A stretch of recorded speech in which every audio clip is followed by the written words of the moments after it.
Now, I would like to invite on the stage Pallavi Jain from the Australia Today for the question and answer session. Stage is all yours. Good evening, everyone. I've been handed some questions by the community, and we hope you will, address these questions. So the first question, Andrew, that I have for you is about the swastika. Now, the swastika is an ancient Hindu symbol for well-being, peace, prosperity, but it's wrongly conflated with the Nazi Hakenkreuz in the Western discourse. So, and this causes distress in the community sometimes. So would your government commit to launching a national awareness campaign with regards to educating Australians about the cultural and spiritual significance of the swastika? And it is not the Hakenkreuz. This is a really, really important point. I think it's incredibly important that people can differentiate between the different ways that that symbol has been used. And I think for all Australians, it's important that Australians are educated about that symbol. And that symbol has deep, deep meaning for so many members of the Indian diaspora in Australia. And it certainly should be recognised as an important symbol for the community. So for me, to answer your question, I think it's incredibly important that Australians do understand what that symbol really means and what it means to particularly South Asian communities, and that it's recognised in that light and not put in a light where it doesn't belong. And that, I think, if we get to that level of understanding, I think we're a much better nation and a much better multicultural nation.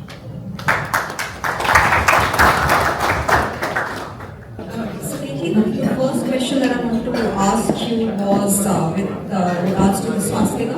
So swastika is a sacred symbol for well-being and prosperity and peace for Hindus and Jain and Buddhists as well. Unfortunately, in Western discourse, that symbol has been conflated with the Hakenkreuz, which is the Nazi hate symbol. So, that causes distress in the community. So, would your government commit to, say, launching a national awareness campaign with regards to swastika and its cultural and spiritual importance?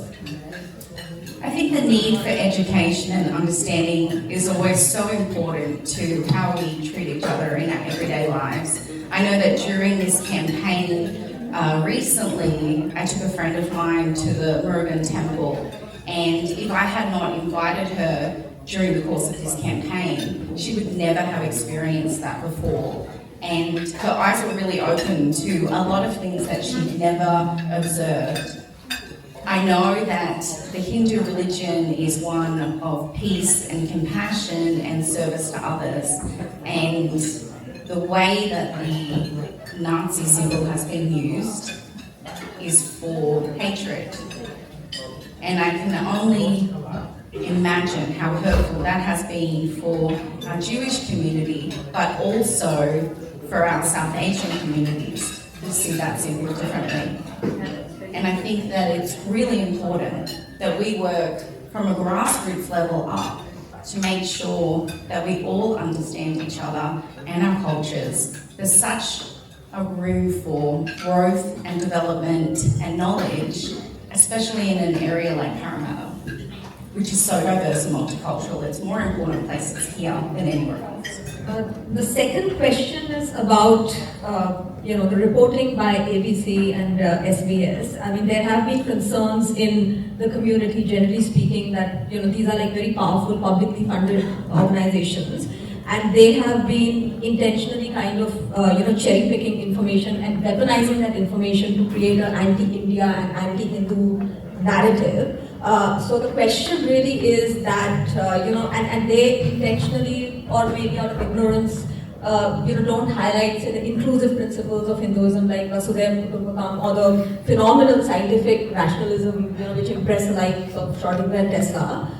So how will your government ensure that ABC and SBS uphold their obligation for impartial reporting, and will your party implement an independent oversight mechanism to hold publicly funded media organizations accountable for how they report?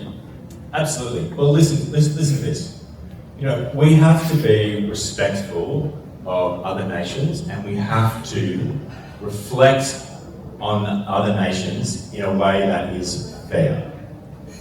Now, I have written many times about the success of India over the last many decades.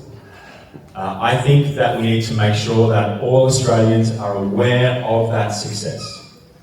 We need to make sure that there is recognition for the achievements of India, and that India is not unfairly characterised or demonised in the public discourse. Let me say this. When there was what I thought was some reporting which was not balanced, I called that out. And I don't think many other Australian politicians did. I called that out. When I didn't think it was balanced, I called it out. When the company Remitly put the Indian flag on the floor, on the ground at Parramatta railway station, I wrote to them and I said, that is disrespectful. And to Remitly's credit, they took it off. So for me, Pallavi, it's about leading by example. It's about paying countries the respect that they deserve, about not unfairly demonising them, and about making sure that we are balanced in our reporting of those countries. Now, the ABC and the SBS, they operate under a charter. And that charter governs the way that they do their reporting, and it governs their relationship with government. I think for me, government's role is to lead from the front. And you have seen that leadership in this term of Parliament. You have seen Anthony Albanese, the first Prime Minister of Australia to visit India twice in 1 year. You have seen our focus on India bilaterally. We have had more ministerial visits to India than any other country. That is the sign of our focus on building this relationship. So for me, Ali, it's about showing that leadership, not just talking about it, but showing the prioritisation that we give India, and I think you can see that in the Albanese Labor government.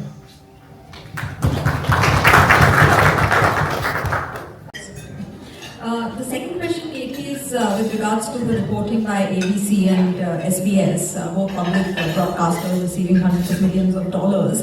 And there's this perception in the community that they are doing, one-sided anti-India, anti-Hindu, reporting, that they cherry-pick information, weaponize it, and they omit, principles like Vasudev Kutumbakam, which is the world is one family, and many other phenomenal aspects. And basically do what some may call propaganda. So, how will your government, ensure that ABC and SBS uphold their obligations for impartial reporting, and will your party implement an independent oversight mechanism to hold these public broadcasters accountable for basically what's their job, which is fair and impartial reporting? Well, it's so important in this information age that reporting from any media organisation is impartial and unbiased, particularly when it's taking advantage of public funding. There are already mechanisms in place and they need to be followed and upheld. There is no place for that kind of bias, and a strong government will stand up for those kind of issues. The next question, Andrew, is related to Hindu hate crimes and temple vandalism. Unfortunately, we have seen a number of attacks and vandalism across Australia on temples. Unfortunately, no arrest has been made as yet. Now, in light of the recent laws which have been introduced to counter anti-Semitism, would your government consider something on those lines, for laws against Hindu hate as well? Well, again, this is a really important issue. There is no room in Australia for Hindu phobia of any kind. Hindu people should be able to practice their faith in peace just like every other community in Australia. But I'll tell you one thing, again, talk is cheap. But on the day when in my community there was a Hindu temple that was vandalised, the BAPS temple in Rose Hill, when that mandir was vandalised, when it had hateful words sprayed on the outside of the Mandir. I didn't talk, I acted. I got straight in my car, I drove down to the BAPS temple, I picked up a paintbrush, and in solidarity with that community, I started painting that off myself.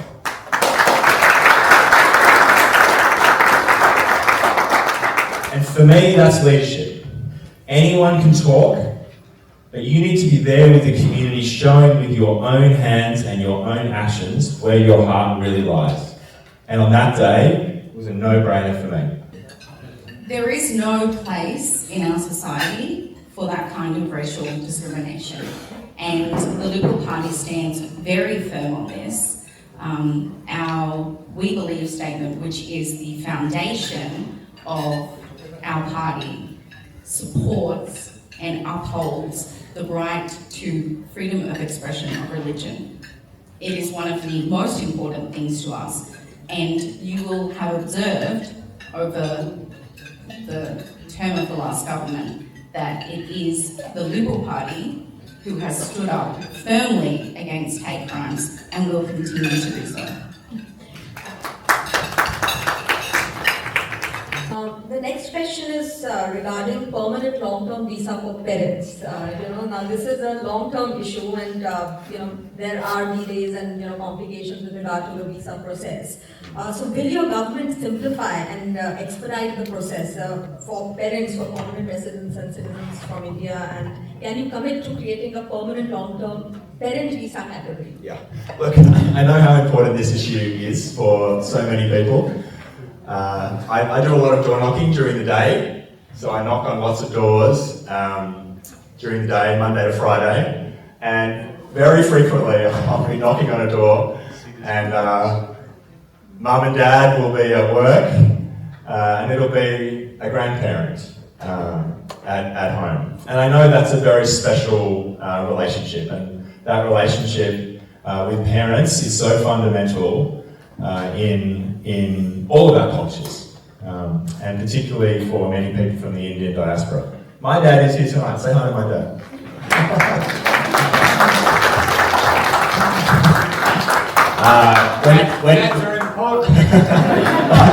When you're on the campaign trail, you spend a lot of time away from your family because you're starting early in the morning, you're working late at night. So I just want to thank my dad in particular for being with me on the campaign trail. And as much as I am working so hard, it's really nice for me to have my dad with me. Oh, and thank you for giving me the chair as well. But I think that's my chair. Let me get back to the point. Parent visas. This is a very challenging issue, and the wait times have blown out. There is no question about that. I assure you that the government is thinking through this issue. I am not going to announce tonight what the solution to that issue is, but I assure you that the Minister for Immigration has been working through this issue, is consulting on it, and knows that it is a big problem. I assure you of that. But I will tell you one thing. There is a real choice in this election. A real choice. And that is, Peter Dutton has said that he will cut immigration by 80%. Now, that is a huge reduction, a massive reduction. And the question is, where is that going to come from? Where is that big reduction going to come from? What are the categories that are going to get reduced? And not uncharacteristically, there isn't a lot of detail. Just as there isn't a lot of detail on the nuclear policy, just as there isn't a lot of detail on the gas policy, there isn't a lot of detail on the migration policy. But the question we need to be asking is, where are those visa cuts going to come from? Which categories? Because there are a lot of categories that are actually very difficult to cut. Very difficult to cut. And if there are lots of categories that are very difficult to cut, then the question is, how are they going to cut to get to that level?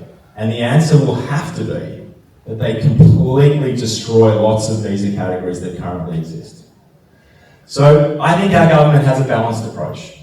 We are working through these issues. We are conscious of them, we are managing them, we have a balanced approach. On the other side, you have an extreme approach. An extreme approach. An extreme approach that has no details in it. So I think there are some very legitimate questions about how those targets are going to be achieved and what that means for many of these topics, including the way that we deal with important visa classes like this one. So, as the Liberal candidate for Parramatta, over the last few months I've been out door knocking and meeting as many people as I can, and this issue has actually come up many times, particularly from women who talk to me about how much help it would be if their parents could come over and assist with the children.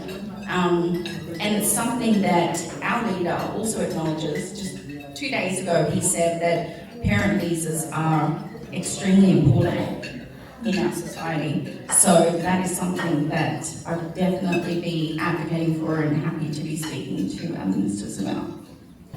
Andrew, again, the next question is a sensitive one. It is about allocation of land for Hindu cremation ground.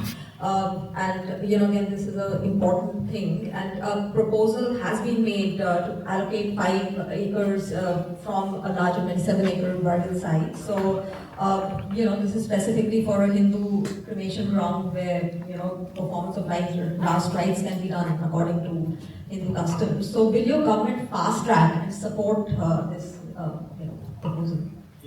Look, again, actions speak louder than words. Last year, the year before last, I was the one who took members of the Hindu Council to Parramatta Council to meet with the Mayor and meet with other officials to talk about exactly this challenge. The need for us to create the space and opportunities for appropriate rites and rituals to be conducted in Parramatta. I created that meeting, I took the Hindu Council, and we started working on a solution for how we are going to create that space right here in Parramatta. For me, it's not about words, it's about doing. And we have started that journey and started those conversations. There's more to do, but unquestionably this is important. In the last election, I made a very important commitment. That was a commitment to culturally appropriate aged care.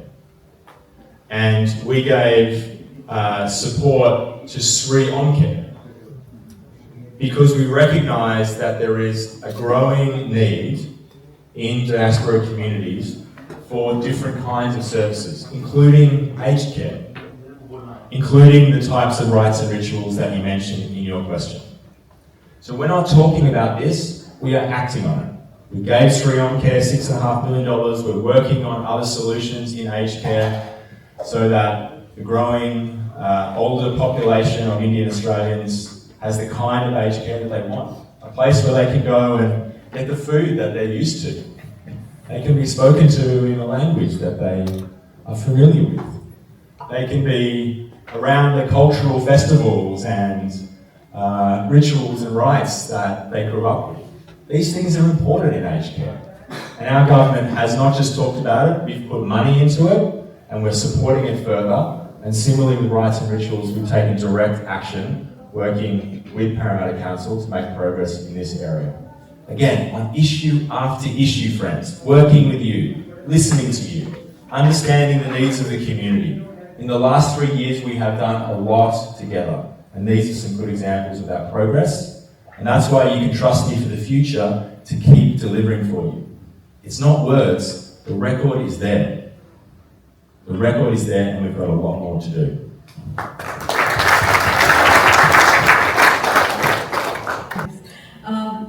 One question is regarding advancing equity in community language education. So according to the government, it indicates that Hindi and other Indian languages are receiving significantly less funding from some other community languages. And because of this disparity, it affects the ability of public primary school to offer instructions in those languages, limiting access for students from Indian backgrounds. So how will your party ensure a fair and equitable funding, and will you commit to reviewing and adjusting concerns regarding this so that support for linguistic and cultural needs of Indian Australian communities can be looked at? Well, I think you can see our commitment already to this kind of initiative. We were the first party to commit to the $8.5 million for the Hindu school.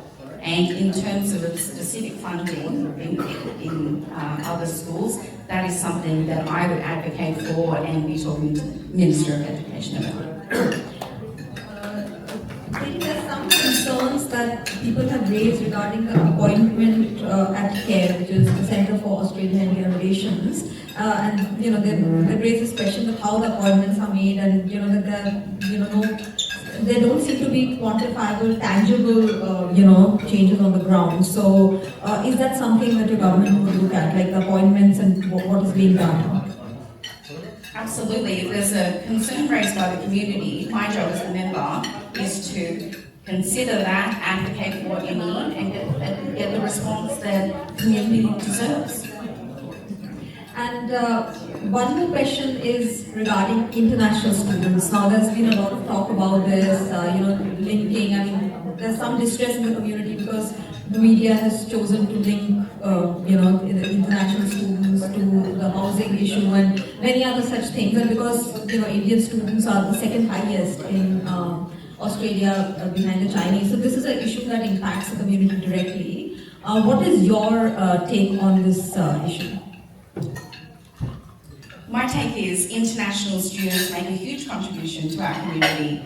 Like I was saying, it's not exactly the same, but my story of coming from the country and coming to Parramatta, I studied here and I worked in a small business here, and students coming to Parramatta from other places, they are contributing to our economy, to our society, to our cultural initiatives, and I think our international students, they have a really positive and important role in our community, particularly in areas like Parramatta, which is so multicultural. The next questions around bullying and religious discrimination in schools. I mean, there are increasing reports of Indian origin students and Hindu students who are being subjected to bullying and discrimination in Australian public schools. So, from federal level, how will the government ensure that there's a safe and inclusive environment for the students, and will you come into introducing a national anti-racism and religious tolerance program in schools to ensure that bullying based on ethnicity and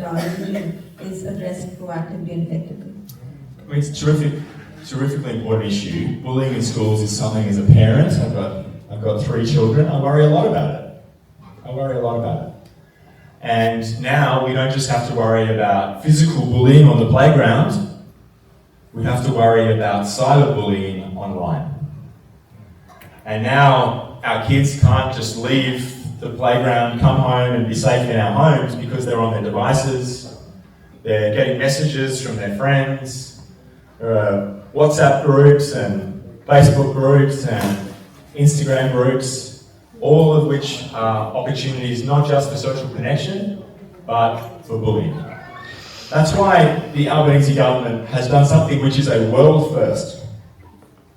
A world first. We are taking social media away from young children. We are making sure that young children are not exposed to those types of platforms which can bring a range of different harms, including bullying.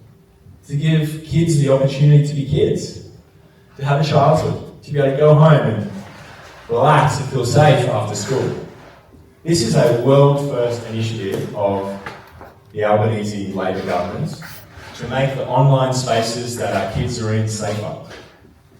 Now, bullying is completely unacceptable in our schools. No child from an Indian background should experience bullying, just like no child from any other background should experience bullying. It's something that's very important, I know, to the state government. Obviously, most of the schooling system is run by the state government, but certainly the federal government and the state government are working together to make our schools safe and to make sure that our kids are safe in the playground and online.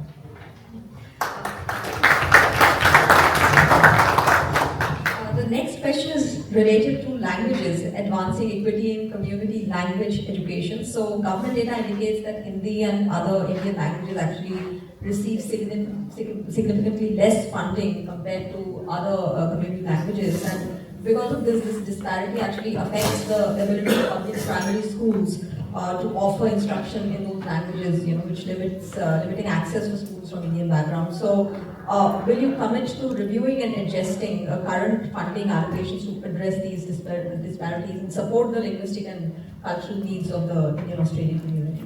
Yeah, terrific question. This is something that's very important to me. I visit a lot of community language schools, and Parramatta is actually home to a huge number of these schools. And I go there on the weekends, and you see young people who are learning, in many cases, their mother language. From Monday to Friday, they're in instruction in a normal school, and on the weekend they have an opportunity to get in touch with their heritage. And I think it's a beautiful thing. I think it's a beautiful thing. I always love going to community language schools and seeing young people working so hard, connecting with their heritage.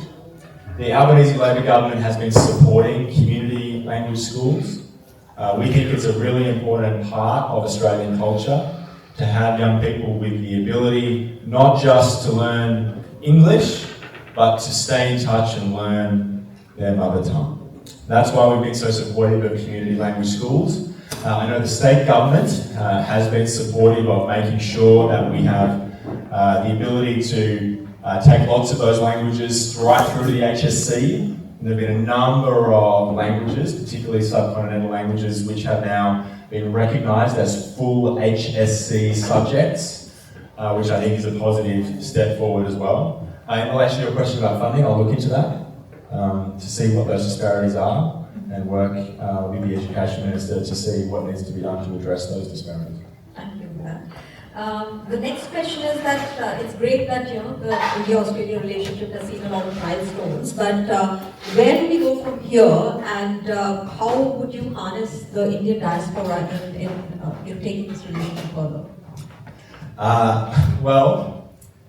First of all, I agree with the premise of your question, both parts of the premise of your question. I agree that the Australia-India relationship is strong, but as I said in my earlier remarks, I also agree that it could be stronger. But we have a great foundation upon which to work.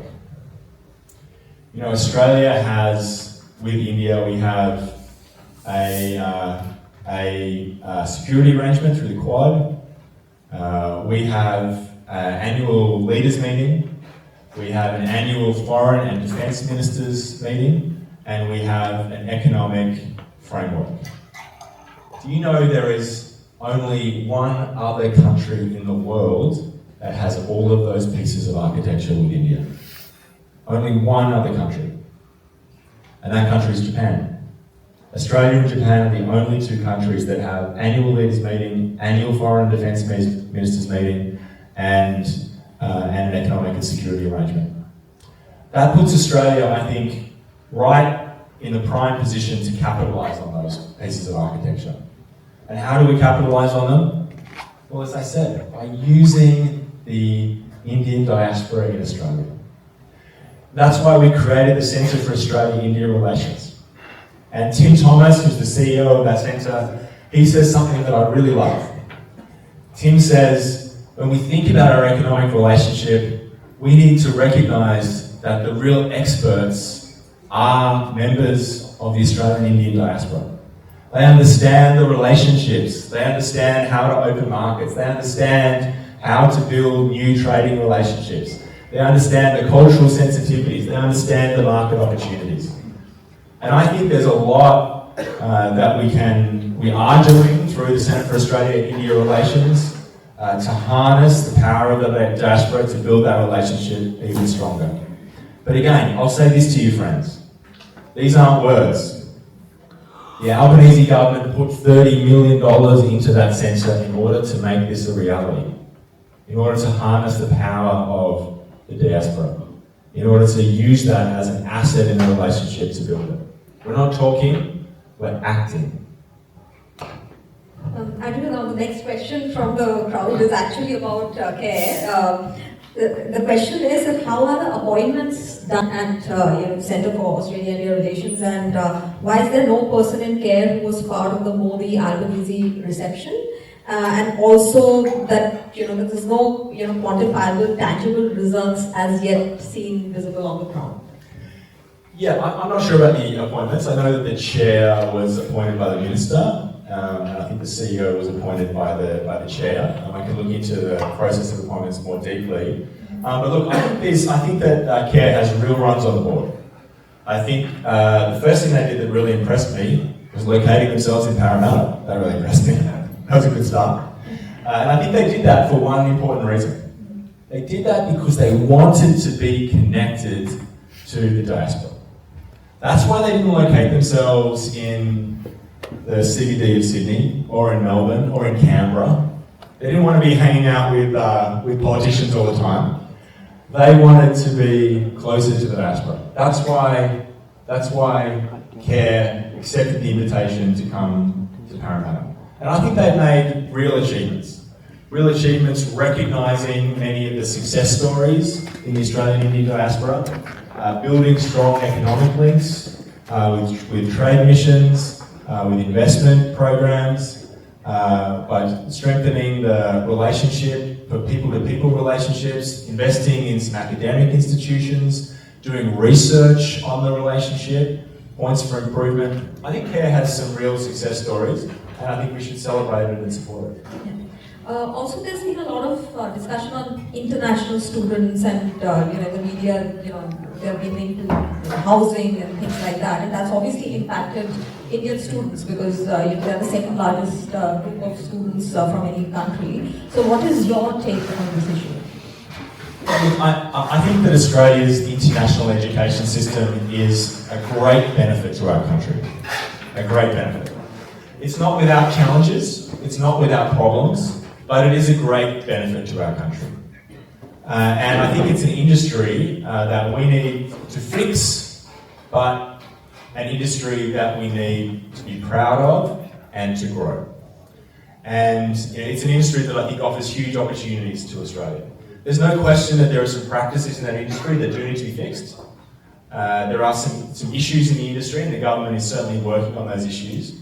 But the core of that industry, to bring ambitious young people from around the world to Australia, to pick up skills, to come here, and ultimately for many of those people to contribute to Australia over the long term, that is a good thing.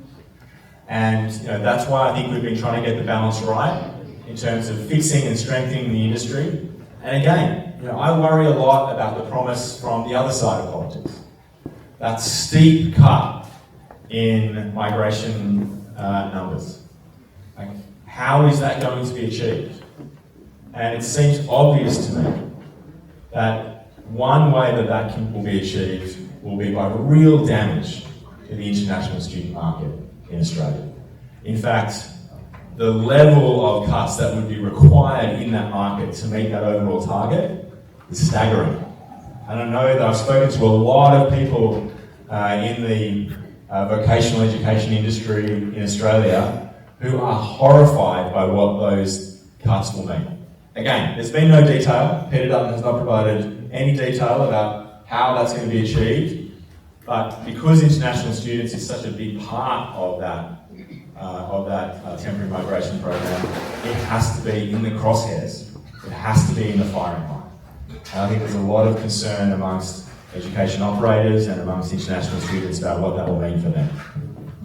Andrew, there's another question which is about Parramatta actually, that what is your vision for Parramatta in terms of education, transport, safety, business and jobs? Yeah, well look, I always say one thing. Is this the last question? Not that I want to finish, but it would be a nice point to finish on. I always say one thing, friends. The thing I always say is that the future of Parramatta is the future of Australia. The future of Parramatta is the future of Australia. And what do I mean by that? I mean that Parramatta is everything the future of Australia should be. It is diverse. It is ambitious. It is community connected. It is optimistic. So for me, I want Parramatta to be a shining light for what the future of Australia will be. an ambitious, optimistic, diverse place that people travel to from across the city, from across the nation, and from across the world to build a better life. A better life for themselves, a better life for their families. That's what I want Parramatta to be. A global city that attracts talent and communities from right across the world. And how do we get there? Well, we get there by delivering the basics. By making sure that we have a strong education system that attracts people, gives people a good education, a good start in life. And our government has invested in every level of that education system. Big childcare investments, fully funding our public schools, free TAFE, new places at universities right here in Parramatta at the University of Western Sydney, cutting the HECS debt at every single level. The Albanese Labor government is investing in education because we know that is the biggest ladder of opportunity we have. That's number one, making Parramatta a place where we have the best education opportunities available. Number two, we need to make sure that Parramatta's healthcare system is second to none. How many people here have waited for ages at the emergency room at Westmead? 2 hours, 4 hours, 6 hours. How many people here have spent the last decade seeing that it is harder and harder to see a bulk billed doctor? Many of us. Well, again, the Albanese government is fixing these challenges. We've installed our new urgent care clinic in Wentworthville so that people don't have to wait so long to see a doctor late at night or on the weekend when their kids have an injury on Saturday sport. We've been investing in GPs to make sure it's easy to see a doctor and easier to see a doctor for free. We've been fixing local infrastructure. We've been upgrading local parks. We have been making Parramatta the best place to live, work, and raise a family. And to me, that is the vision. That's the vision for Parramatta. But it's not just the vision for Parramatta, it's the vision for the whole of Australia. And I think we can lead the nation. Every year, Australia looks more and more like Parramatta. And it's only going in that direction. Ambitious, diverse, optimistic, and if we can prove that that works here, the future for the whole of Australia will be bright. I'll just ask a question to you. We spoke about the attack in Kashmir, India, which is horrific terror attack. Now, would your government, there are some countries that are known for indulging in state sponsor of terrorism. Would your government consider sanctioning those countries that do so? And if there are individuals found linked to terror attacks, would the government take action against them even here? Well, the Liberal Party has been very firm and stronger than the current government in their condemnation of terrorist attacks, and that is what I would expect to see under the leadership of government. And just last question, India-Australia relations have, become a lot better in the last decade or so. They've gone from strength to strength. Where do we go from here, and how do you see the role of the Indian diaspora in forging that relationship even stronger?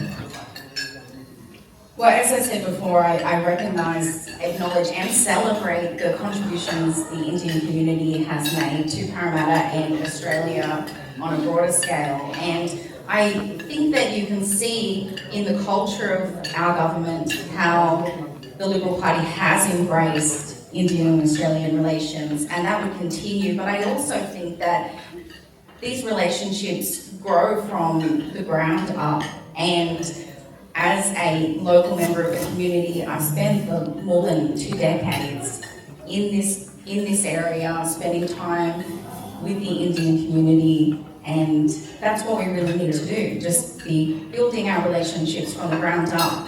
And obviously, I've recognised the importance of the Indian community in Australia and will continue to foster that relationship. Katie, thank you so much for your time. Thanks again for making time.